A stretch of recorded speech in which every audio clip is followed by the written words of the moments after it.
I just meditated for 5 hours straight, and it was easy. Not because I forced it, but because I stopped fighting something. Years ago, I was sitting with my Advaita teacher, and I was so excited to tell him that I'd finally been able to meditate for 3 hours. He didn't say a word, but I still chuckle when I think about the way that he managed to roll his eyes without rolling his eyes. Basically, he wasn't impressed. And that's because Advaita in the West isn't about long meditations. It's about those flashes of insight that appear when there's some openness in the mind. And I love Advaita for those flashes of insight. But after many years, I realized that those flashes of insight weren't creating a shift in my body. They weren't untying the knots of resistance that I was holding inside.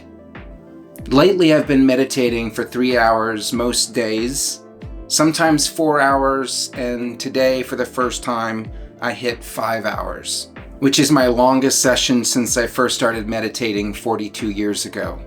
And it was easy. And that's what I want to teach you in this video. A very simple technique that allows you to melt your way through your resistances effortlessly. But first, I want to make sure you're not comparing yourself to me when I say that I meditated 5 hours. So if a part of you is comparing, don't. This isn't about being better equals meditating longer. It's about seeing something.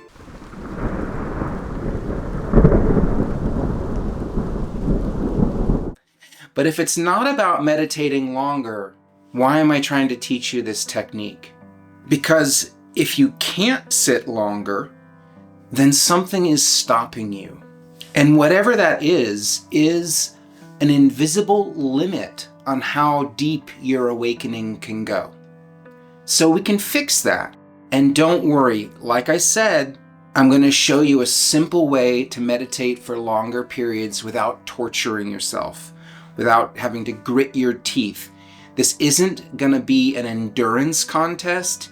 It's actually very pleasant. But first, let me ask you, are there any cherished goals that you have in your life that you never actually pursue? Or maybe you do pursue it, but then you stop, and then you start again, and then you stop, and you never actually get very far? Don't beat yourself up if you do that. Beating yourself up won't be helpful at all, and you're not alone. I do that. We all do that. The important thing is to understand why. That even though we have a yes on the surface, yes, I want to attain this thing, deeper down, we can have a no. No, I will not attain this thing. And it is often these hidden no's that rule our lives. They put invisible limits on us, and then we struggle in vain to achieve our dreams. This happens on the spiritual path too. We want to heal and grow and become enlightened like the Buddha, but something strange happens. We put in this effort, and then we slow or stall out at a certain depth, and years can pass, and we never go deeper than that. And often we don't know why. But deeper down, we do know why. Deeper down, there is a no stopping us. If you're a meditator and you begin to turn your awareness inside, you can start to encounter these inner no's as your internal family system of parts. Or said another way, your subpersonalities. We all have subpersonalities, and some of them are trying to stop us from growing and evolving and becoming enlightened, because to them, that stuff equals death or destabilization, and they're trying to protect us from that. And these internal parts may not be visible to us on the surface because they like to stay hidden, where their efforts to stop us become much more powerful. They tell us no, and we don't even see that it's happening.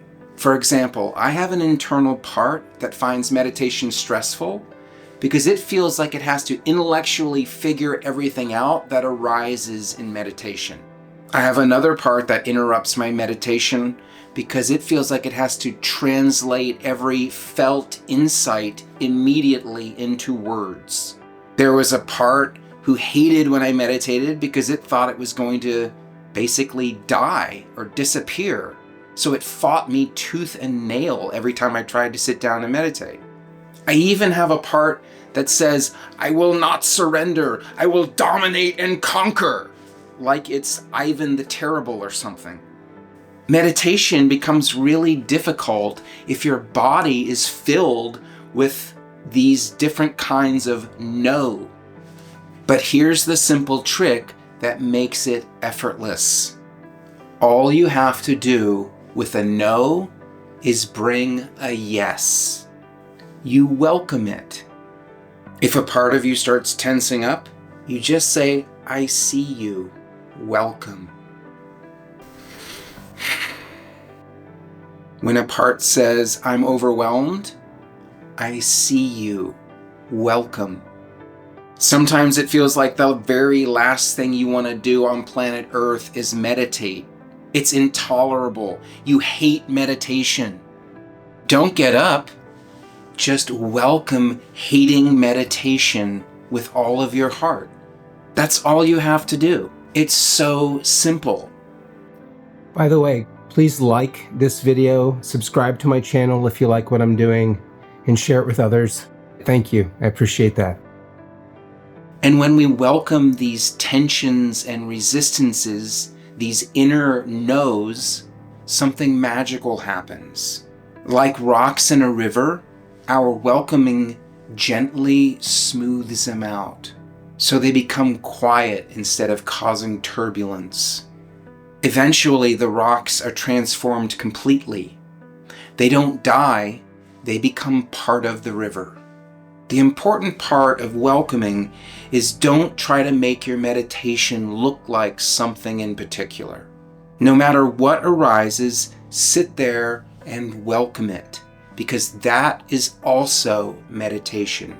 Don't try to bully your meditation. Don't try to tell it where to go or what to be. And be careful of those know-it-all parts that will try to take over the welcoming process. Those parts won't actually take you closer to awareness because they are also a type of no wearing the camouflage of spirituality. So what do you do with them? You welcome them too.